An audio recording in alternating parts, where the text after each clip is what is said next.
Hey there, StarCraft fans! It's Falcon Paladin coming at ya with yet another edition of StarCraft 2, A Legacy of the Void. Today, gonna be a Patreon cast between Serral and Maru here on Blackburn, bottom right.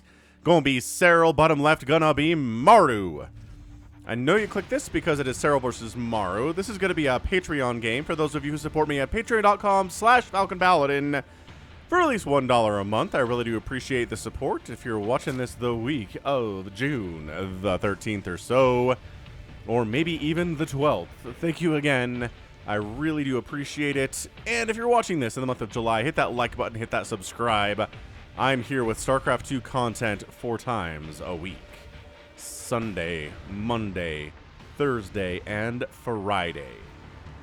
It's a weird schedule, but hey, hatch first in it is Serral, not proxying, is Maru. Oh, but a 2 racks opener with gas. Is this going to be a Mass Reaper here from Maru versus Serral? Maybe it is. Hoping to catch Serral off guard. Are we, Mr. Maru? We'll see how that will work out. 16, 18, 17 timing for Serral. And again, 2 racks opening. Overlord, checking for proxies. Overlord, checking for proxies. And checking to see if there is a natural base coming up from Maru. Alright, man, so this Reaper's name is 2 Marines. 2 Marines in 1 suit. You guessed the rest. Okay. Try to guess the rest, I guess. I don't know about it. It kind of freaks me out. Okay, so Blackbird's kind of a bad map for this. Because the Overlord time to get into this base is like 150, right? Sub 2 minutes. So Serral sees it and says, okay, so it's a 1 base play of some kind. Let's go ahead, not drone up super hard, not go for that fast third, which I normally would do in this situation. Instead, let's sit on 2 bases. Let's see what we're dealing with here. Where did this Reaper go? Where? 2 Marines. 2 Marines. So the Queens are on the way, the Lings are on the way, speed is getting started now. And this is when a 3rd base would happen, but I don't think Serral's going to go for that. This SCV is checking to make sure anyway. I mean, that would be really good for Maru if a 3rd base went down. Instead of Serral spending the resources on, you know, things that matter. Like, Lings and Queens and speed. And he's getting a Spore, interestingly enough. I guess it could be some kind of like a Banshee, maybe a 1 base battle cruiser opening or something along those lines. But yeah, it's definitely just going to be 3 Reapers. And we are expanding behind this for Maru. So it's not the end of the world. It's not mass Reaper here. I love the NGB block at the 3rd base here by Maru. That's pretty cool too. It's not going to last forever. These Lings really should get up here and try to kill it. Instead, they're just sort of hanging out. I guess maybe they're worried about being off creep against these Reapers. You know what? Fair enough. Oh my gosh, they're going to kill a Queen. Are they going to kill a Queen? Yo, they get a Queen. That's not game winning or anything, but that's fairly amazing. This 3rd base can't happen until the speed is done. All right, Maru. An aggressive opening. He ends up killing a Queen and a Zergling, and the 3rd base is delayed. Super annoying stuff here. And this Queen, yeah, I mean, might as well KD8 charge it into the sky just for entertainment purposes. That's what I would recommend doing. Whoa, recommend doing there. Yeah, so the speed is done, and the Reapers are like, crap. That was a really solid KD8 charge. Oh my gosh, are all the Reapers going to die? Are all the Reapers going to die? No, 2 Marines and a Reaper suit. Okay, well, bleh. And this isn't walled.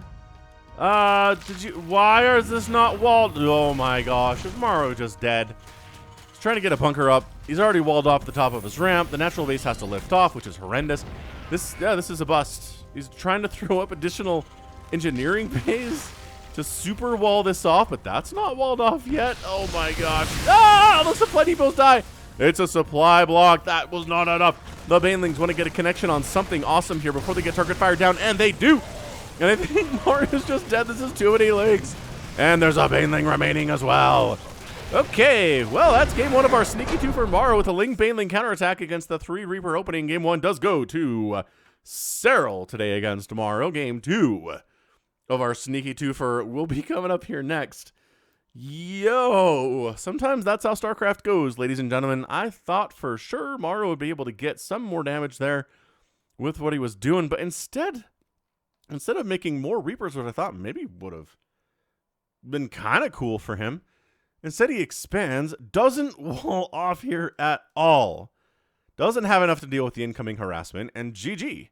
He's just got to tap right the heck on out. Absolutely abysmal ending there for Maru. And Serral, I love it. Serral's like, fine, I don't need a third base to kill you. If you got a second base, that means you have too many workers and not enough army supply. I'm just going to show up and kill everything. And he did. And maybe if this command center, this orbital here had been able to land, completely sealing this off, this baneling bus would have failed. It would have failed if that had happened, but couldn't get it over there fast enough. Serral gets the baneling started soon. Bam, all 3 supply depots die. Supply block on Maru. Lings are flooding in. And that's it. You pull the SCVs, but that's all that you can really do. So, fantastic. I mean, that was... resources lost in games like these don't really matter as much. Because they're short. And, I mean, even if Serral ended up losing 4 times as many resources as Maru did, it doesn't matter, right?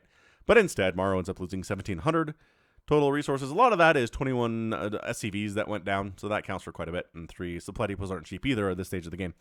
So that's game 1. Let's go into game 2 of the Sneaky Twofer. Hit the like button if you haven't already. You got more amazing ZVT coming at ya. Don't go anywhere. All right, game 2 of our Sneaky Patreon Twofer is going to be between Raynor and Maru.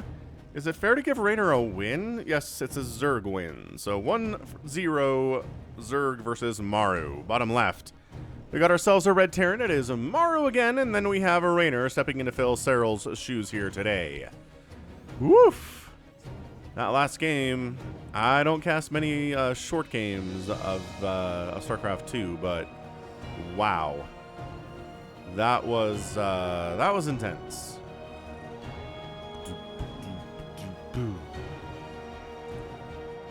So yeah, hit that like button if you're excited for another ZVT featuring Maru as part of the Sneaky Twofer. And no proxies. All right, man. So 16, 18, 17 timer. Ooh, time. Let's see. Timing.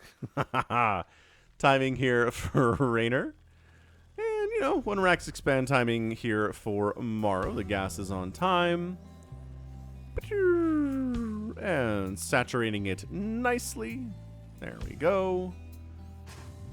And checking for proxies. Are these 2 overlords? Yep. There are no proxies here, Terry. Everything is A-okay. I know you can't search everywhere, but you guys are certainly clearing the area of where barracks could be. No Reaper. Marine first. And are we scouting? All right, man, so not SCV scouting to check to make sure it's not a 12 pool, but all right, that's okay, because Raynor didn't go 12 pool. You got lucky. You got lucky here, Maru. If this was a 12 pool, 6 links would show up. Your command center would have to be canceled. And then pretty much you would lose the game. Oof. Factory on the way here. Raynor says, all right, 2 queens, 4 lings, speed for those Zerglings at 100 gas. And then leaving 2 in gas. Leaving 2 in gas and expanding.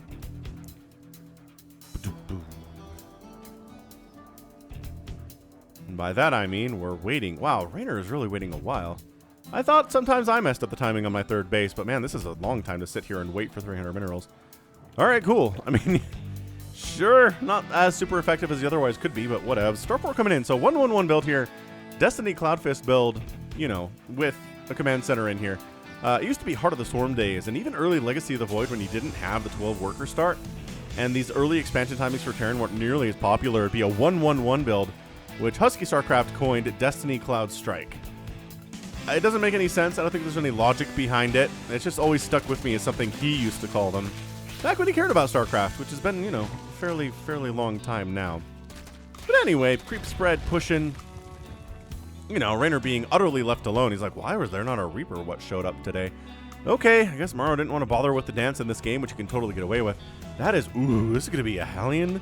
Ooh, maybe like a Hellbat drop, Hellion drop kind of a thing here. Does it feel like Hellion timing to you? Where's our armory? Oh, a fusion core. I'm like, oh yes, of course, an armory. The most logical thing in the world here. Nope. It's a fusion core. Now, Zerg players. We all know how this works. If you don't, creep tumor does live. That's huge. That's huge for Rainer. That creep tumor is really important. This one too. Yeah. So basically, if a battlecruiser shows up, you don't have 5 queens, and they're not in a place to support each other, then you just die. So that's why Rainer's getting 5 queens. It's really good to have this many queens against things like Hellions as well and Hellbats. So I mean, having the queens, it's not like you make 5 queens and then you're like, boy, I sure wish I hadn't spent these resources on queens. You're going to be happy with it no matter what's going on, honestly. Just make the queens. Do it. Does it slow down your drone count a tiny bit? Sure. Sure does, but I mean, Rainer is already sitting here at 41 workers at 415, 420. So Roach Warren coming in, which isn't going to really help here against the incoming battle cruiser. There it is. Battle cruiser starts at 430. I like this. It's not a rush. It's like, okay, your goal right now, these guys, is kill queens. Like, I don't know if Rainer... this is not something that Rainer is aware of, right? That killing queens is definitely something that Maru wants to do here. If he's not killing queens, then maybe he's just bruising them up. Oh my gosh, I cannot believe that queen made it out. Okay, queen gets roasty. Oh, 2 of them get roasty toasty alive here, and we're suddenly down to 2 total queens. You know what? This is kind of genius from Maru. I'm gonna throw it out there as a genius play. You show up with a little bit of units here with the goal to kill queens, and then when the battlecruiser shows up, there's only 3 queens. Well, there's 2 more on the way. Maybe this didn't work as well. Maybe Rainer sniffed this out. Maybe Rainer's like, you're trying to kill my queens. That usually means a battlecruiser's on the way. So here comes the BC. We're throwing up a multiple factory behind it. Ooh, meching are we? Meching are we? So it's time to follow the battlecruiser, but look, guess what? We're already back up to 4 queens with a 5th, like, just popping now. So here goes Le Battlecruiser. We're gonna see what he can do, right? So he's supported by some Hellions down here. There's a medevac in the mix as well. Trying to just go ahead and smoke down the Spore, which is kind of a large concern, but they don't actually end up killing it. But dude, this is kind of amazing. Like, this is honestly... And that's a GG! Maru gets the win! Holy Schenectady, what a brilliant... I keep saying that. But what an absolutely brilliant play from him today. He ends up killing, wow, 12 drones, 21 Lings, an Overlord, and 7 Queens die. He ends up losing a medevac, 2 Hellions, and 3 Marines. That's it. That's it, man. Dude, more Terran players need to do this. More Terran players need to be like, all right, don't just battlecruiser rush because the Zerg player will know that timing and be ready for it. Attack him with other stuff. Attack him with Hellions and Marines and mostly Hellions and medevacs and things, and maybe kill a few Queens off and force him to rebuild them instead of building other stuff. And then, you know, keep building some of the other things that, you know, at the end of the game here, he still had 5 Marines and 8 Hellions. It wasn't like these guys were dead. He still has enough firepower there, and it's just Queens and 2 Roaches, which, I mean, whatever. Is this a little bit of a premature GG? Let's take a look at this real quick. So third base isn't dead. It's kind of a wasteland. Yeah, understandably so. I mean, Queen down, and then he busts on in, and this is it. That's the GG timing right there. I don't know. Where are those Roaches? Did he... Oh, he was... I think what was happening over here the whole time. He just counterattacks with Zerglings when the battlecruiser shows up. Oh, man. If these were back home... So there's 4 Queens, another one popping. Boy, maybe that was the mistake. Maybe the mistake was that he didn't have all those Zerglings home to help deal with the Marines and the Hellions, right? Especially on creep. And then that way there are still 4 Queens with a 5th one on the way. Yeah. If it's not the Hellions and it's just the battlecruiser, I think that's a hold. I think that could be a hold for Rainer, but instead, like, he messed it up. He messed it up. That's interesting. God, that was a really interesting game. All right, cool. So that is going to be it for me. This has been Falcon Paladin coming at you with yet another edition of StarCraft 2, A Legacy of the Void, and a Patreon game. Go ahead, hit that like button, hit that subscribe if you enjoy what you saw and heard here today. You can also find me on Twitter, Facebook, Patreon, and Twitch, and PayPal at falconpaladin@gmail.com. And until next time, as always, thank you so much for watching, and you take care of yourself.